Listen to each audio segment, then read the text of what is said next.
Okay, everyone, we are here with Lanre Tanji Ajayi.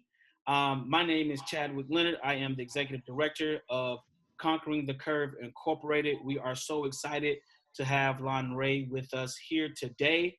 Lanre is the interim president for the Global Alliance of Sickle Cell Disease Organizations. Before that, she was actually the founder of the Sickle Cell Awareness Group of Ontario. So we are excited to have her here today. We're going to be talking about the global perspective and the global needs of sickle cell disease and sickle cell trait. At this point, I'll turn it over to Lanre so she can introduce herself. Thank you, Chadwick. And it's a pleasure being here with you and with your audience. As you rightly said, I'm the interim president of the Global Alliance of Sickle Cell Disease Organizations. Also like you mentioned, I also support Sickle Cell Awareness Group of Ontario. I co-founded this organization. In my journey, I have worked and dealt with a lot of individuals in the sickle cell disease space, nationally in Canada and also globally all over the world, including Africa, India, in the Caribbean, just all over. Again, we live in a global village, and so we work all across, the world. Thank you again for having me, on your platform. Yes, thank you for being here. I want to ask you, tell us a little bit about how you got into the work of the great advocacy that you do on such a wide level. Like, what started your passion for sickle cell disease? Well, for me, I would say that advocacy was thrust on my laps. Being born in a family that is very much affected by sickle cell disease. In 1999, I lost my brother, and who was my best friend, to the complications of sickle cell disease. And I believe 5 years after, I felt and I thought there's something I can do to, you know, raise awareness and help other people. And in 2005, that was what gave birth to the Sickle Cell Awareness Group of Ontario. And seeing the needs, even in a country as advanced as Canada, it was just overwhelming.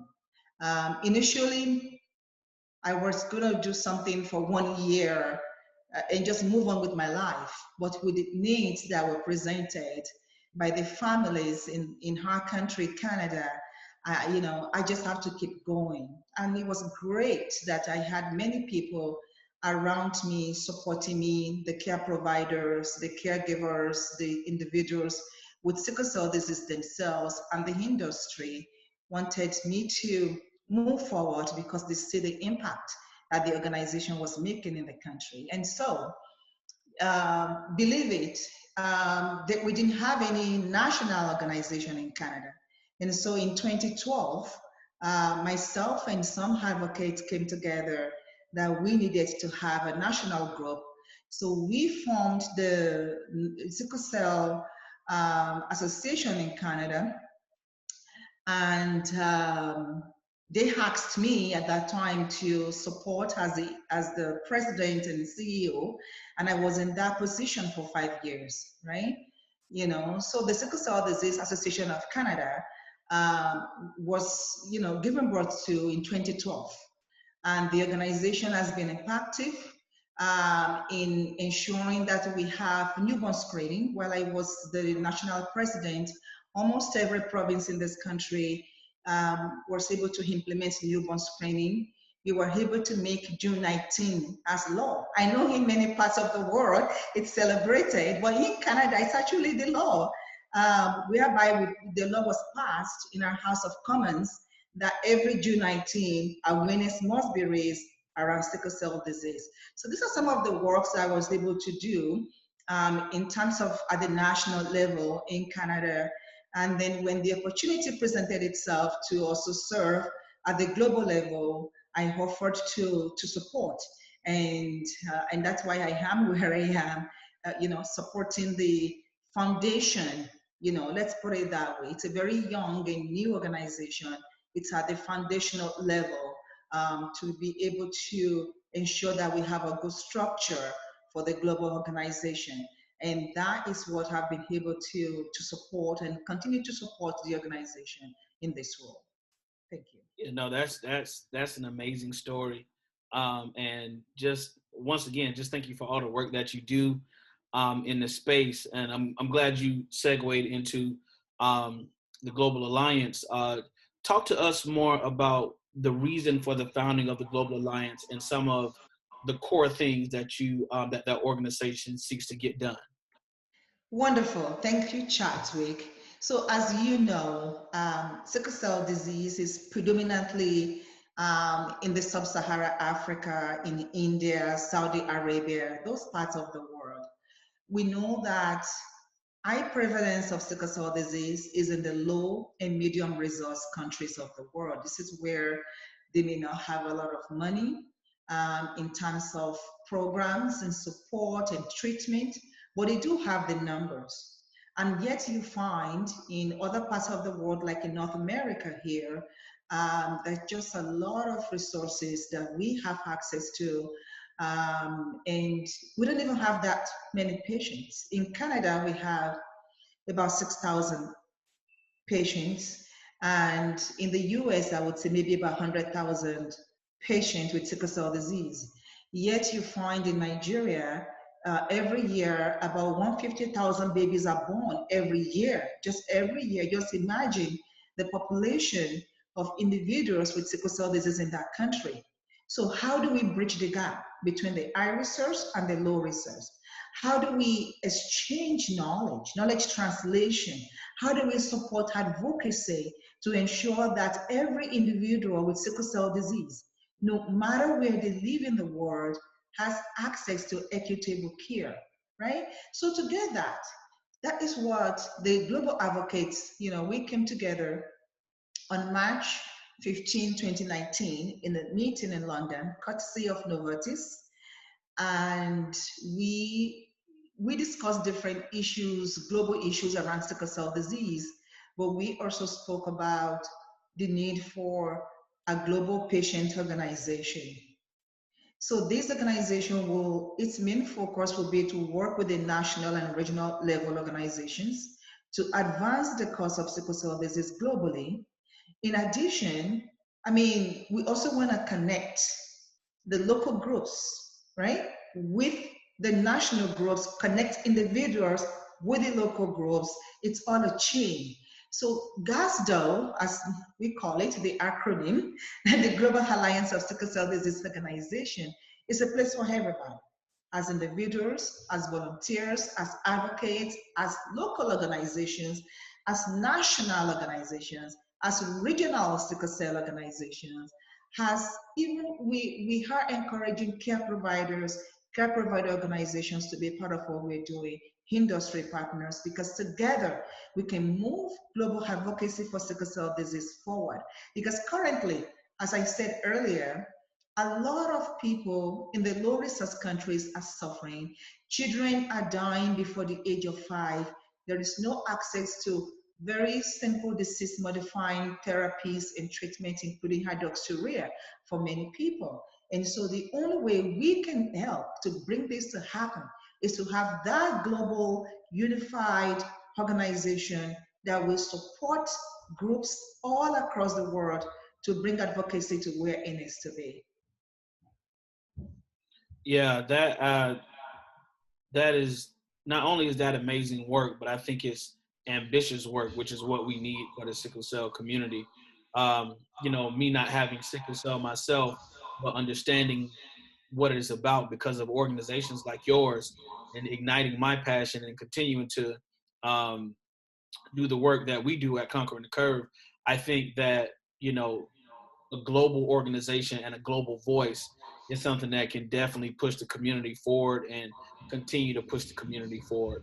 Because as we know, with World Sickle Cell Day coming up, that was instituted and decided on by by the United Nations. And so I think that that was a great move, but we can stand and still have to keep going and still have more movement around that. With that being said, can you talk about in the low to middle income companies, what is the most basic need that people living with sickle cell require there? What is the most basic thing that would help them in the most immediate way at this point? So I would like to say, for instance, in many of these countries, there is no access to, equitable care and treatment. You find that, for instance, in Sierra Leone, I just got a call this morning from Sierra Leone in West Africa. There is no center of excellence. There is no center of excellence there. So there is no specialized center to take care of individuals with sickle cell disease in this place. You find that, and you also find something that's very interesting, Chadwick, is that in many of these countries, there is no national sickle cell organizations. So let me start with that. Because there is no national sickle cell organizations, you will notice that advocacy is not cohesive. You'll find that people are like the different groups are doing their own thing. It's very competing. Advocacy efforts are competing. And with the government, once they see there is no unified voice, they will choose to ignore. They will choose to ignore. And so, one of the things that I feel are lacking in many of these countries is that national voice. So, it's part of the work of GASDO to ensure that every country has a national voice representing itself. And we will be able to work with that national organization in pushing forward effective advocacy, in supporting them to ensure that patients in their countries have access to the right care at the right time. So also in terms of treatment, there is, simple drugs as hydroxyurea. We all know that hydroxyurea is effective in, reducing frequency of crisis, and also in ensuring that patients stay healthy and improving their quality of life.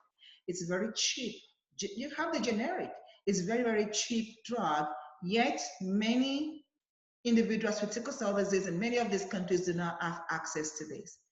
By GASDO working with these countries, we should be able to get their governments to support bringing these drugs in and ensuring that individuals that need them have access to them. So it's about ensuring there is access to essential treatment. It's about also ensuring advocacy is where it needs to be. It's also about ensuring that they have access to clinical trials. As you know, clinical trials is essential for us to get a viable care for everybody.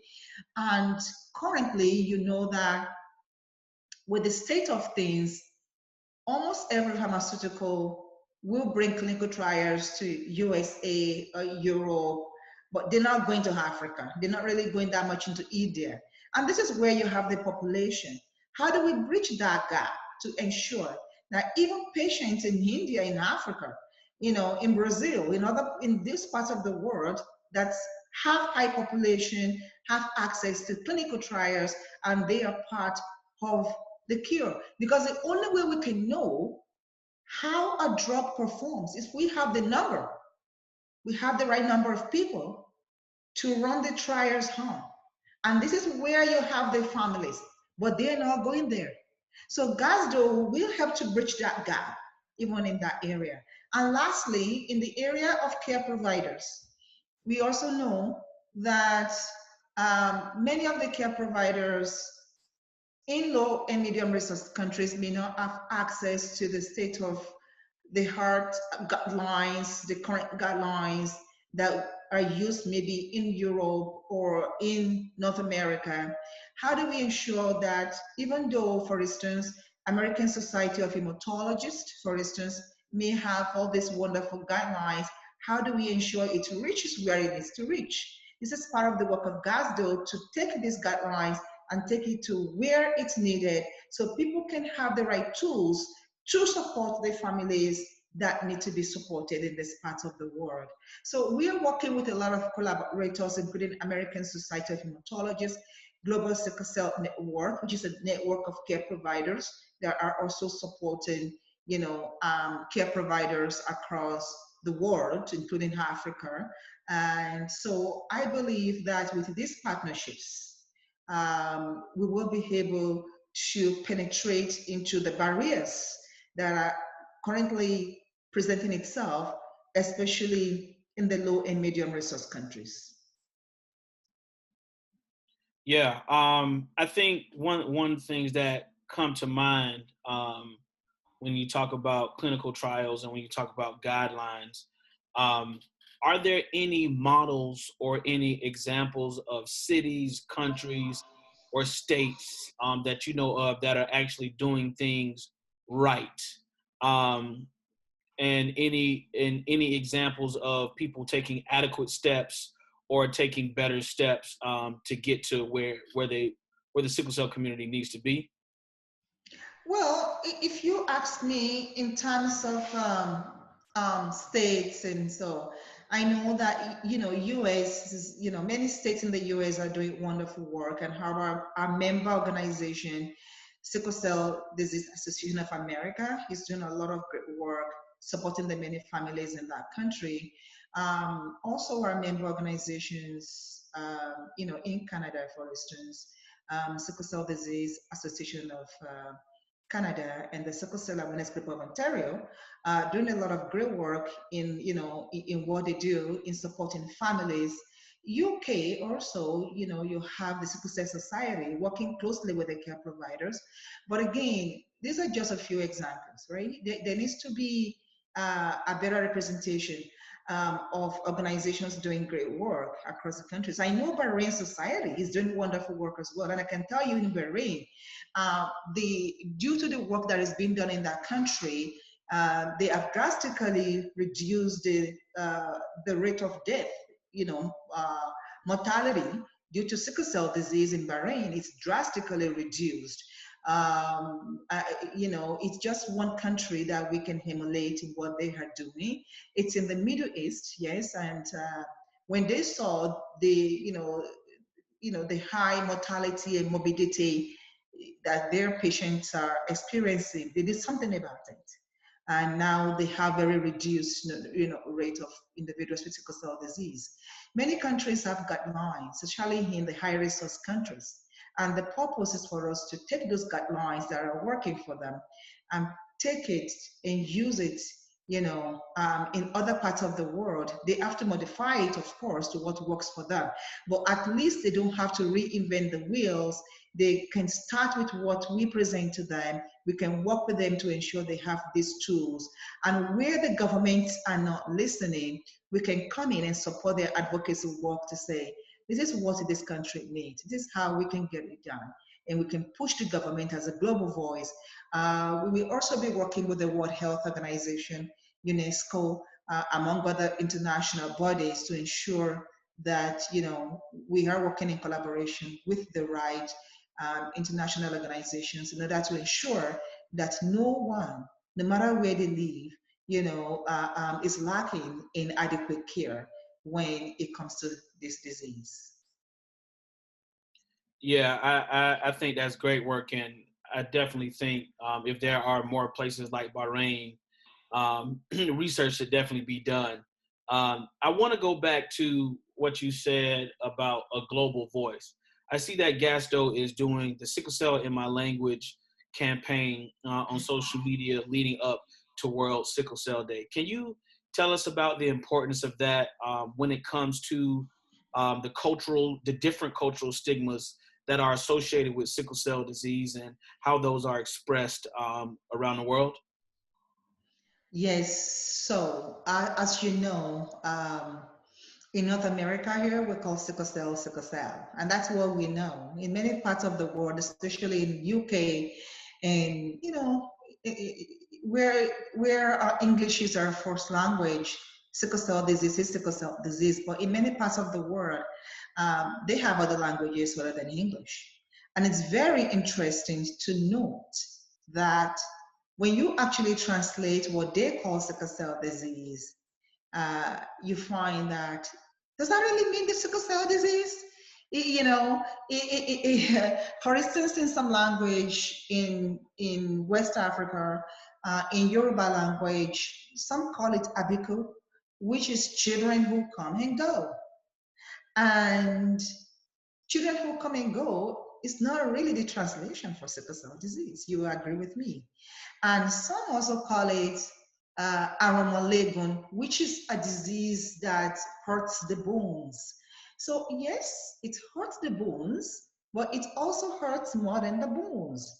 So again, we believe by having this campaign, we are provoking people to think about what they actually translate sickle cell disease to in their own languages and start to think about the stigma that comes with that. So if you call sickle cell disease abiku, children who come and go, there is a stigma. Who wants children who come and go? Nobody wants that. So that when you have a child and you don't, and they say the child has sickle cell, you're already thinking, oh, the child is gonna die. This child is gonna die. But that's not true anymore. We are advancing in treatment. And so children don't have to die. So by thinking about what we call sickle cell disease, we can think about our diversity and also think about the stigma around this. And that can maybe take us to the next level to say, what are we going to do about the stigma?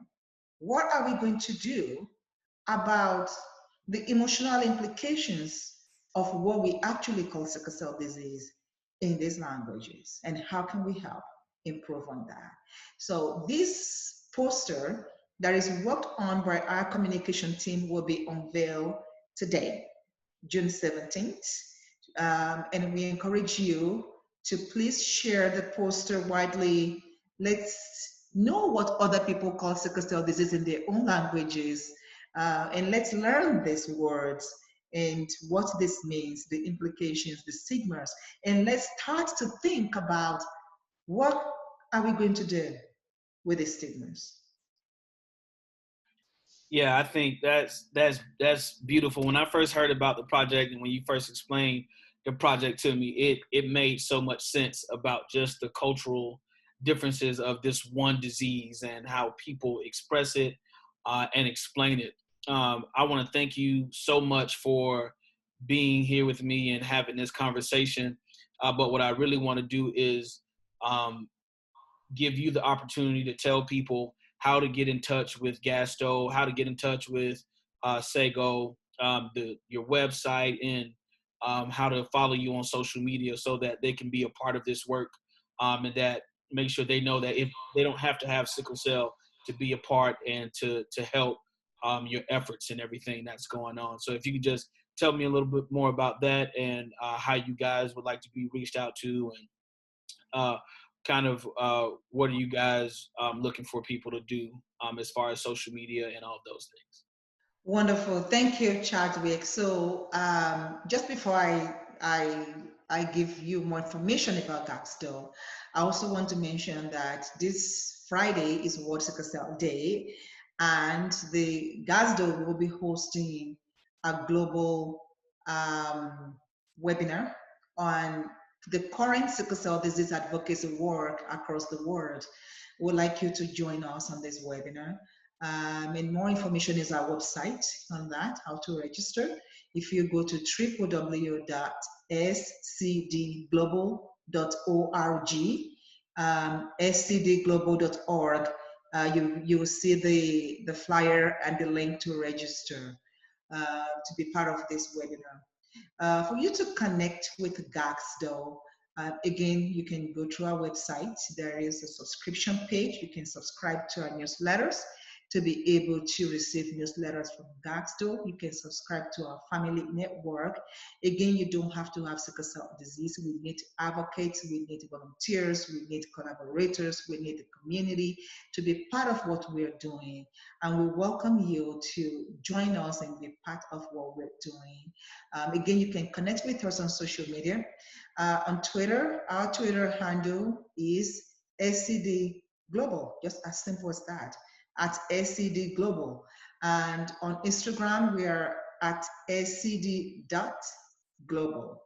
SCD.global. So feel free to connect, tag us, share with us, retweet our tweet, and help spread the word. It's all about us, and it is for us. So let's spread the word. Let's make God's do work, and it will work. I want to thank you again, Chadwick, for the beautiful work that you're doing at the Conquering the Curve.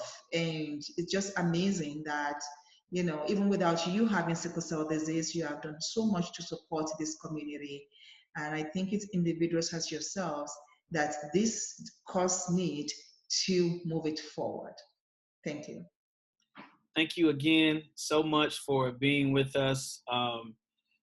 We are going to do our best to press out the conversation that is going to be had on Friday, which, as you said, and it can't be said too much, it is June 19th, World Sickle Cell Day.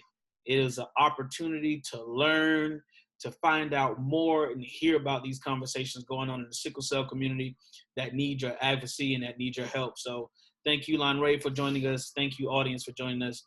I hope you all have a great day. Thank you. Thank you, Chadwick.